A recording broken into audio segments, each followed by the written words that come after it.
तपस्वी ब्रह्म ऋषि शांडिल्य, पूर्णमासी और मधुमंगल का श्री कृष्ण प्रेम। इन व्रज बालकों में से एक था ऋषि शांडिल्य का पुत्र मधुमंगल। उससे कन्हैया ने कहा, तू हमारे घर का तो खाता रहता है, किंतु अपने घर का तो हमें कभी खिलाता ही नहीं है। पवित्र ब्राह्मणों के घर का भोजन खाने से बुद्धि पवित्र होती है। इसी कारण से कन्हैया ने मधुमंगल के घर का भोजन खाना चाहा। यशोदा जी ने शांडिल्य ऋषि से कहा था कि मधुमंगल को रोज भोजन करने भेजना। यशोदा उनका बड़ा आदर करती थी। सो आज कन्हैया उस ऋषि पुत्र से कह रहा था, तू रोज मेरे घर आता है, आज मुझे तू अपने घर का खिला। मधुमंगल दौड़ते हुए अपने घर आया और अपनी माता पूर्णमासी से बात की।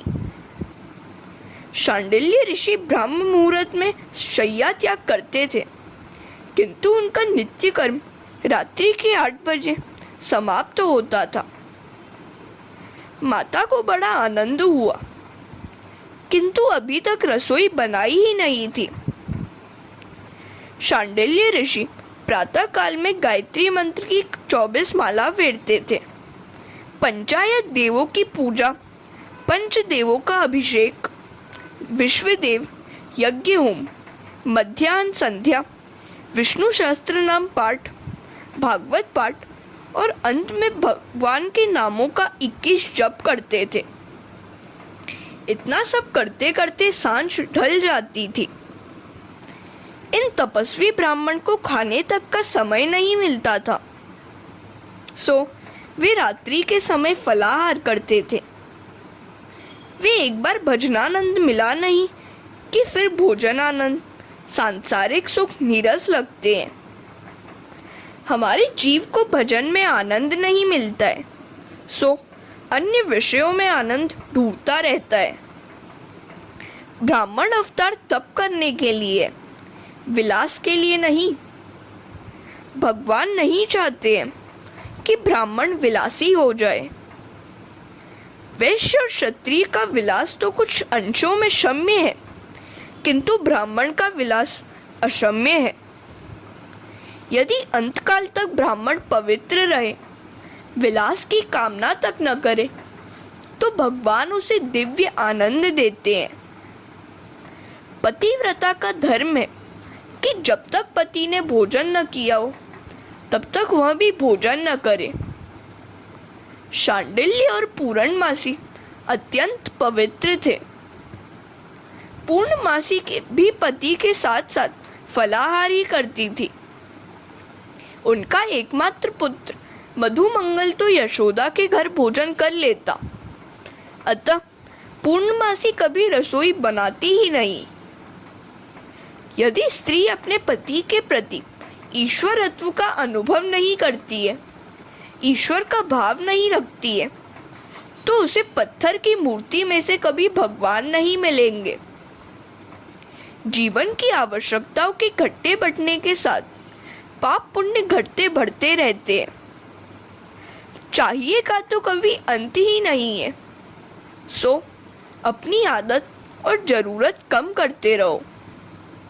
निश्चय करो कि मुझे भगवान के सिवाय और कुछ भी नहीं चाहिए। पवित्र ब्राह्मण अपने घर में किसी भी वस्तु का संग्रह नहीं करता। हरे कृष्णा। पूर्णमासी के घर में तो कुछ भी न था। घर में देखा तो बस थोड़ी सी छाछ थी। खट्टी होगी तो कन्हैया को पसंद नहीं आएगी, ऐसा सोचकर उसकी कड़ी बनाई। मधुमंगल से कहा, मुझ गरीब ब्राह्मणी के घर और तो है नहीं, बस यही दे देना। परमात्मा कभी यह नहीं देखते कि जीव उनके लिए क्या लाया है, वे तो मात्र यह देखते हैं कि वह कौन से भाव से लाया है। ईश्वर केवल भाव देखते हैं।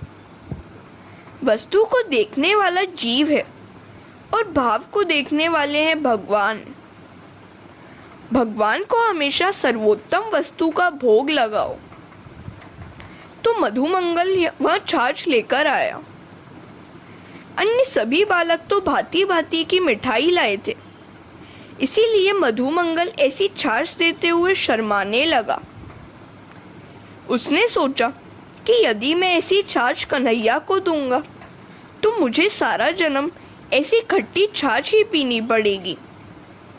कान्हा उपवास भी करेगा कि उसकी माँ खट्टी है सो छाछ खट्टी है। ऐसा सोचकर मधुमंगल स्वयं ही छाछ पीने लगा। भगवान की दृष्टि उस पर पड़ी। अरे मधुमंगल, तेरी माँ ने यह छाछ मेरे लिए भेजी है और मुझे देने के बदले तू ही पिए जा रहा है।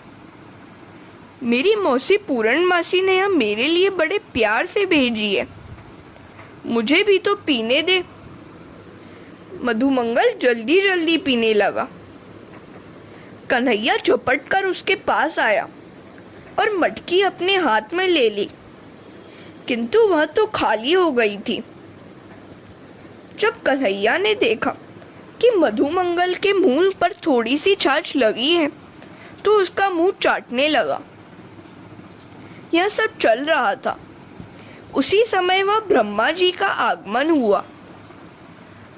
कन्हैया मधुमंगल से कह रहा था, तेरे पिता तपस्वी ब्राह्मण है, सो तेरी झूठी छाछ मेरी बुद्धि सुधारेगी। श्री कृष्ण बालक के साथ बालक, भोगी के साथ भोगी, योगी के साथ योगी और ज्ञानी के साथ ज्ञानी है। बालक ब्रह्म ज्ञान की बातें समझ नहीं सकते, अतः वे उनका मन खाने पीने की बातों, माखन चोरी आदि से हटते हैं। वे बालकों के मित्र बनकर अनायास ही ब्रह्मानुभव कराते हैं। कन्हैया को मधुमंगल का मुंह चाटते हुए पाया तो ब्रह्मा जी को आश्चर्य हुआ। यह कैसा भगवान है? लोग श्री कृष्ण को ईश्वर मानते हैं और यह तो इधर गोप बालकों का मुंह चाटता फिरता है। ईश्वर कभी ऐसा भी हो सकता है क्या? ब्रह्मा पशुपेश में डूब गए हैं। यह वही ब्रह्मा है जिन्होंने क्षीर सागर में जाकर शेष साई भगवान से अवतार लेने की प्रार्थना की थी और उनके देवकी जी के गर्भ में आने की गर्भ स्तुति की थी। आज ये ब्रह्मा जी श्री कृष्ण की सगुण लीला देखकर चकरा गए हैं। सगुण ब्रह्म की चित्र विचित्र लीला को देखकर ब्रह्मा जी सरीखे भी असमंजस में पड़ जाते हैं, तो सामान्य जीव की तो बात ही क्या। निर्गुण ब्रह्म को समझना कुछ आसान है, किंतु सगुण ब्रह्म की लीलाओं का पार पाना बड़ा कठिन है। तुलसीदास जी ने भी कहा है, निर्गुण रूप सुलभ अति, सगुण न जाने कोई। हरे कृष्णा।